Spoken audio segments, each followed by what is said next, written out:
10 വർഷത്തെ സർവീസിന് ശേഷം ടാറ്റ സിംഗപ്പൂർ എയർലൈൻസ് സംയുക്ത സംരംഭമായ വിസ്താര ചരിത്രത്തിലേക്ക്. ഇന്ന് പുലർച്ചെ അവസാന സർവീസ് നടത്തി വിസ്താര വ്യോമയാന രംഗത്ത് നിന്ന് പിൻവാങ്ങി. എയർ ഇന്ത്യ വിസ്താര ലയനം പൂർത്തിയായതോടെ എയർ ഇന്ത്യ ബ്രാൻഡിൽ പുതിയ സർവീസുകൾ ആരംഭിച്ചിരിക്കുകയാണ്. വിസ്താര അരങ്ങൊഴിഞ്ഞതോടെ രാജ്യത്തെ ഏക ഫുൾ സർവീസ് കാരിയറായി എയർ ഇന്ത്യ മാറി. എയർ ഇന്ത്യ വിസ്താര ലയനശേഷമുള്ള ആദ്യത്തെ വിമാനം ദോഹയിൽ നിന്ന് മുംബൈയിലേക്ക് പുറപ്പെട്ടു. AI2286 വിമാനം പ്രാദേശിക സമയം രാത്രി 10:07 ദോഹയിൽ നിന്ന് പുറപ്പെട്ടത്. ഇരു കമ്പനികളുടെയും ലയനശേഷമുള്ള ആദ്യ അന്താരാഷ്ട്ര സർവീസാണിത്.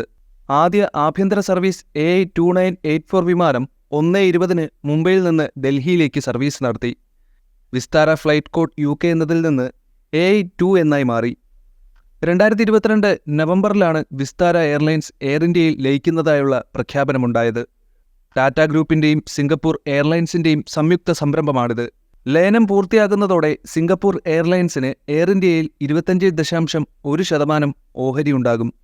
11 വർഷങ്ങൾക്ക് മുമ്പ് 2013 വിസ്താര നിലവിൽ വന്നത്. 2015 ജനുവരി 9 ആദ്യ സർവീസും നടത്തി. ഹരിയാനയിലെ ഗുഡ്ഗാവിലായിരുന്നു കമ്പനിയുടെ ആസ്ഥാനം. 70 വിമാനങ്ങളുമായി 350 സർവീസുകളാണ് വിസ്താര ദിവസവും നടത്തിയിരുന്നത്. പുതിയ നീക്കത്തിലൂടെ വൻ സാമ്പത്തിക നേട്ടമാണ് ലക്ഷ്യമിടുന്നത്. വിസ്താര എയർലൈൻസുമായി ലയിച്ചതോടെ ടാറ്റയുടെ കീഴിലുള്ള എയർ ഇന്ത്യക്ക് വർഷത്തിൽ 500 കോടിയിലധികം രൂപ ലാഭിക്കാനാകും.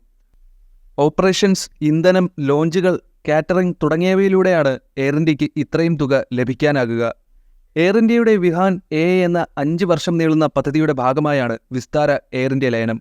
ഇന്ത്യയിൽ ആരംഭിച്ച് 10 വർഷത്തിനിടയിൽ ഒരിക്കൽ പോലും വിസ്താര ലാഭത്തിലെത്തിയിരുന്നില്ല. എയർ ഇന്ത്യയുടെ ബ്രാൻഡ് വാല്യൂ വർദ്ധിപ്പിക്കുക എന്ന ലക്ഷ്യത്തോടൊപ്പം കൂടുതൽ ലാഭകരമായി മുന്നോട്ടു പോകുക എന്ന ഉദ്ദേശ്യവും ലയനത്തിന് പിന്നിലുണ്ട്.